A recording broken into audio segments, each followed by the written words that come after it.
The Qing Dynasty was the last imperial Chinese dynasty lasting from 1644 to 1911. It was one of the largest empires in history and changed Chinese history forever. However, it eventually collapsed, and after many years of complicated history, we are finally left with the communist China of today. However, what if out of nowhere, China transformed into the Qing Dynasty with its original borders and ideology? What would happen? So first, let's talk about size of the Qing Dynasty. If the dynasty suddenly came back, it would rule over a massive chunk of Asia, as the Qing Dynasty was way bigger than today's China. So let's make the changes required to recreate the Qing Dynasty's original land. So first, the entirety of Mongolia would be swallowed up. Also, unlike today, the Qing Dynasty had control over Taiwan. These parts of Russia would also be taken, this portion of Kazakhstan, this part of Central Asia, and finally, these areas of India and Pakistan would also be swallowed up.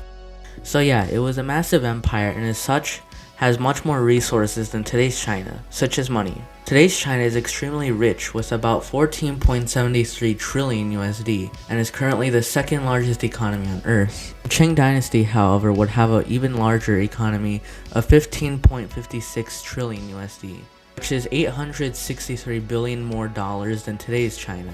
On the world scale, however, it would remain in second place. Next, let's see the new largest cities of the Qing Dynasty.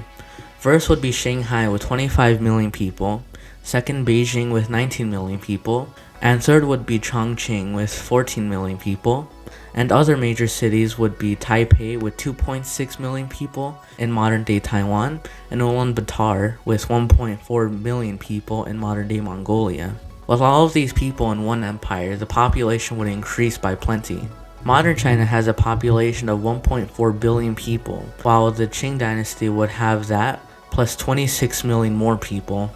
Now let's talk about military size. Modern China has a massive military budget of 216 billion USD, and a massive army of 2.3 million soldiers, 9,100 tanks, 280 aircraft, 67 submarines, and ranks third most powerful country on Earth, behind Russia but ahead of Japan.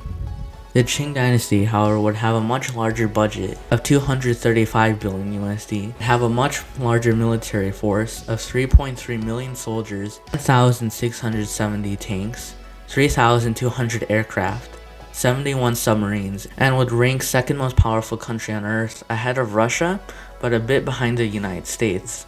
However, it would be the most powerful country in Asia and could pose a threat to even the most powerful countries on Earth. Now this leads us into the issues with the Qing Dynasty. Now, one of the largest issues for the Qing Dynasty would be that most people nowadays don't like being rolled over by one person that they didn't choose to be in control. So the sudden transition to living in a government where only one family rules you and you have no say will probably not be met with very positive reception and could lead to riots and unrest. One of the dynasty's biggest issues would be the amount of division within it. As you know, the Qing Dynasty is huge and covers many ethnic and religious borders. And a good majority of these people will probably not like being clumped up into one massive monarchy. If modern China is already dealing with separatist movements in places like Tibet, Xinjiang, and Hong Kong, imagine adding two entire more countries into this one dynasty.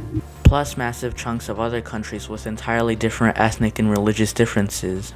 With all of these things in mind, the Qing Dynasty would probably have to be constantly having territories wanting to break away. Plus, the portions of land taken from other countries would also be seeing people rebelling, as they would want to reunite with their original homeland. All of these people rebelling would make the dynasty very unstable. One more issue I haven't touched on would be Taiwan. In recent years, many countries in and outside of Asia have made good relations with Taiwan, such as the United States, Japan, and South Korea.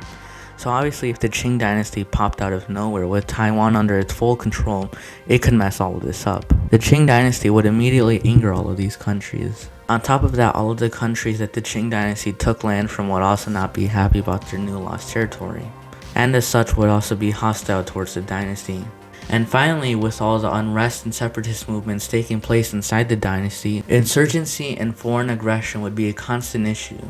So in conclusion, if the Qing Dynasty suddenly came back today, it would be wealthier than modern China and be extremely rich, would have a massive military also larger than modern day China's army, and would be the second most powerful country on Earth. It would be very developed and would be a global superpower just like modern China. Civil unrest in regions trying to break away would be a massive problem across the entire empire due to the amount of diversity and division there would be. It would also anger many countries due to the territory it takes up and entire countries it would swallow. And most citizens would not like suddenly living under a monarchy where they have no voice in their government. All of these factors combined would probably mean that the Qing Dynasty would collapse very quickly due to internal and external problems, much bigger than the dynasty could handle. While it's fun to imagine how the Qing Dynasty would exist now, the reality is that it would probably collapse very quickly, as even with these impressive stats could not handle all of these issues at once. Thanks for watching and have a great day.